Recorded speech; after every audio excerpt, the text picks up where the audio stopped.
It an honor once again to be chosen by the Alumni Association to be present here.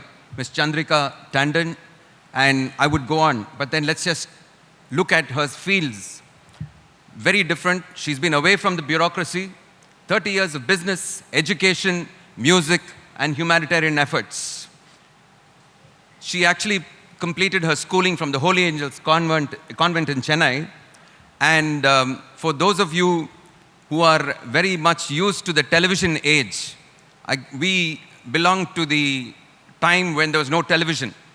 So in the early, up to the late 70s, if you had talent and you wanted to showcase it, the only place where you could showcase your talent was in the All India radio. And I still remember when I was in school, later on in college, if you got picked by All India radio to do a program, then you must really be something and you really had the talent. And that was really the place where Ms. Chandricka Tandon began showcasing her talent and was showcased by the All India Radio because she was brilliant even while in school, won many awards, sung in many choirs, and then came into MCC. The truth is, there was some difficulty in joining MCC because her parents were not very sure whether MCC was a good place for a lady to walk in, and being from a very conservative South Indian background, they finally overcame their fears because for generations, her father, her grandfather, her cousins had all studied in MCC. So she came in to do her BCom here in from 70 to 73. She was brilliant in academics and very passionate about music. She was also on the Student Union Council representing the non-resident women. She had leadership potential and she did not waste any time. Her friends tell me that when she was, when there was no advanced accounts, I did commerce too when I was here in MCC, and when there was no advanced accounts, you would find Chandrika sitting somewhere reading up all about advanced accounts, which would not feature in the exams anyway. So she was passionate about her subject. She was also passionate about music. Someone mentioned about a guitar and songs. That'll come a little later. After she completed her degree here in commerce, she walked in immediately into the Indian Institute of Management, Ahmedabad. It is still the #1 B school in India. And in 73, when she walked in there, she was perhaps one of the youngest girls in class. She completed her MBA by the time she was age 20. In fact, there is a story to that. The head of Department of Commerce, Professor Swaminathan, who was my HOD also, had to go to her parents and convince them that, to please allow her to join the IIM Ahmedabad. And with some reluctance, they let her go. But even there in IIM Ahmedabad, between management classes and her studies, she would slip into the music room and thoroughly enjoy herself. As a businesswoman, she joined Citibank in 1975, immediately after completing her MBA in IIM Ahmedabad. And interestingly, Citibank put her in a civil war-torn country in a city, Beirut. And she went there and dug herself into her work. And soon after that, after a stint with Citibank, she joined McKinsey's in New York, again, one of the youngest ladies in the firm. She began her international business career in Japan and then went on to do projects, to lead projects and work in Europe, in South America, in Asia, and in the US. She worked there for a very long time, up to 90, and she's worked in any number of projects and has distinguished herself in this very premier management consultancy firm. In 92, she started Tandon Capital Associates. It was an advisory firm, and the focus was to transform organizations in such a manner that they would be able to exploit their full market potential. And she's advised several financial institutions, and she's also come to be seen as a turnaround specialist. There's one on the screen there for you. Imagine a shareholder value of just under $2 and then making it climb up to $60+ a share. This kind of a turnaround specialist that she was made her much sought after. And every time she was hired for a particular firm to turn its fortunes around, the share prices would go up simply because Shandricka was there to consult and to advise that firm. She's replicated this success with many institutions, many financial institutions and banks. This talent on her part also took her into academics. The top 10 universities, New York University features in that, and it has about 18 different schools, ranging from law, business, nursing, public policy, and she joined the board of trustees in the New York University, and also on the board of overseers at the New York University Stern School of Business, and also the Dean's Council at New York University's Wagner School of Public Service. She was recognized for her academic input, and she went on to co-chair the global committee there, and also currently serves on the executive and trustees committee. Let me just go on. This is a message, I wouldn't read it out to you, but it's from the John Sexton President, New York University. There is just one word to describe Chandrika's involvement at New York University: extraordinary. Whether she shares her time as a trustee, an advisor at our schools of business and public service, or an enthusiastic participant in events and classes, she strengthens each corner of our university with her expertise and wisdom. As an exemplar of life, lived to its fullest and most meaningful, and with her radiant generosity, humility, passion, and grace, Shandricka inspires the entire New York University community. And that goes on to congratulate her. She's also on the President's Council on International Activities at Yale University. And she's won awards. Some of it has been mentioned here. Walter Nichols Medal by representing the highest ideals of business, service, and integrity from the New York University's Stern School Business. And earlier recipients happen to be Rockefeller, Alan Greenspan, and Jack Welch. She also was inducted into the Sir Harold Acton Society of New York University in recognition of her efforts for higher education.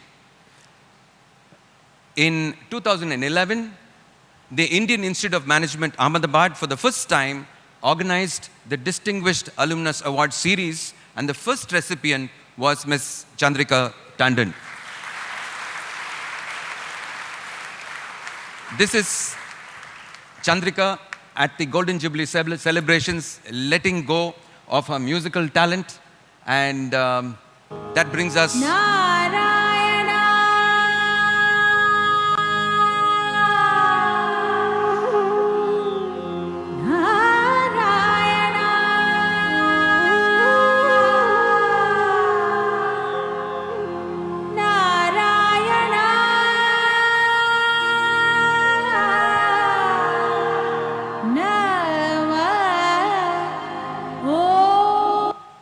So that gives you an idea about her voice and the music and the passion that she has for music.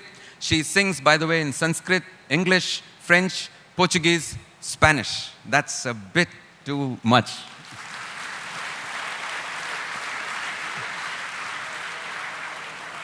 Her first debut album was in 2004, titled Soul Mantra. Then she went on to bring up her second album in 2011, which is referred to as Soul Call. It topped the world music charts, and currently we are awaiting the release of the third album, Soul March, which is slated to be released in spring of 2013. That's about June plus. The interesting thing is, in 2011, she won the Grammy nomination for Soul Call in Best Contemporary World Music Album. And so she's among the music greats. She's had a phenomenal exposure on music. This is at the World Cultural Festival in Germany. This is in Colorado, USA. This one is with the community choir for seniors that she's seen conducting. This one is in the Iona College, USA. And then we have the American Indian Foundation and the ensemble that she was part of, that particular program, the 9/11 Remembrance Concert at St. John the Divine.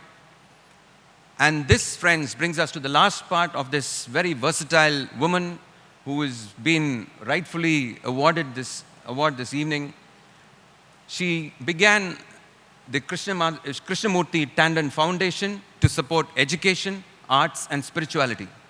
She's given grants to over 30 institutions across the world with special focus on India and the US, and a chair in IIM Ahmedabad, and also a world-class business program at MCC.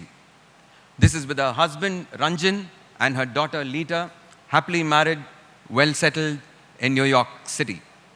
Friends, this is her quote: MCC has meant more to me than I can describe. I'm a third generation MCCian, and it is the alma mater of most of my family, my grandfather, father, her sister Indra Nui, and her brother Narayan Krishnamurti, and other cousins as well. I'm honored, humbled, and feel truly privileged. Ladies and gentlemen, Shandricka Tandon, the Renaissance woman.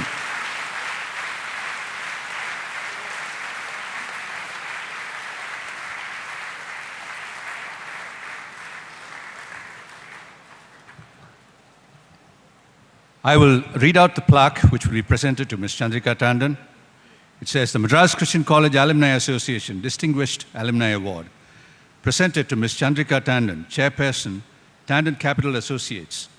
In recognition of your exceptional accomplishment and financial acumen in varied geographies of the world economy, with integrity as the due north of your moral compass, the reflection of your commitment to give more than you have received in education and in women's empowerment, and in appreciation of your contribution to world music and promotion of arts.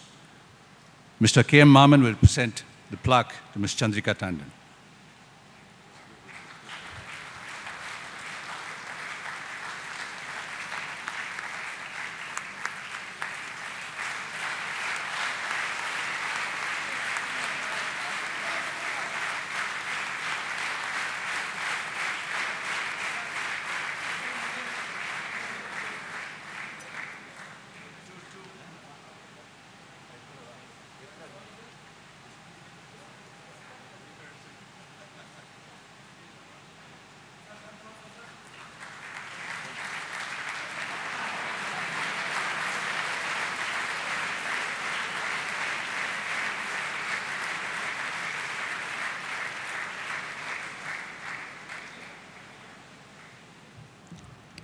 Ms. Tandon, would you please address the gathering?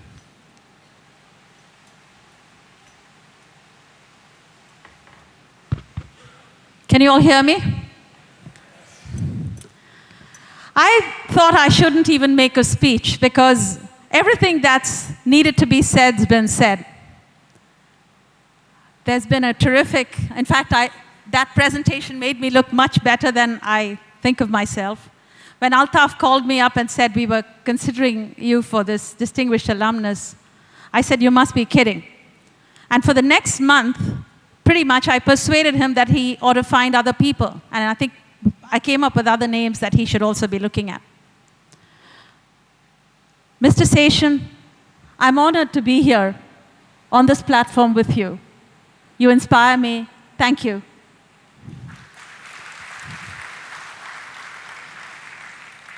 I'd like to know how many students we have here today. Could the students just put up their hands? Not the alumni, not people who have been students. Students today in MCC. Could you just put up your hands? Up there. So we have a lot of students. Great. Thank you for being here. So I thought, I had a lot of thoughts about what I was going to say about college and so on, but I'm going to tell you some things that I would like to share with the students today. In many ways, I have no business being here.